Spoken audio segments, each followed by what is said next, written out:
Hi friends, ఈవేళ విరిగిపోయిన పాలతో నేను పాలు విరిగిపోయాయి చూడండి ఫ్రెండ్స్.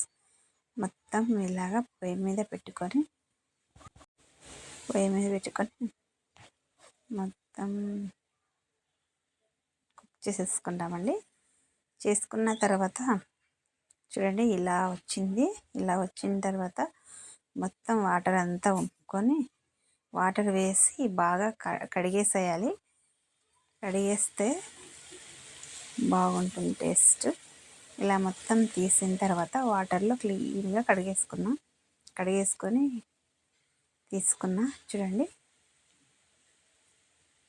కాస్తంత షుగర్ వేసి సింపుల్గా ఇలా చేసుకుంటే టేస్ట్ బాగుంటుంది. వేస్ట్ అవ్వకుండా మీరు ఒకసారి ఇలా ట్రై చేయండి. పాలు విరిగిపోతే నేను ఎప్పుడన్నా ఇలానే చేసుకుంటా.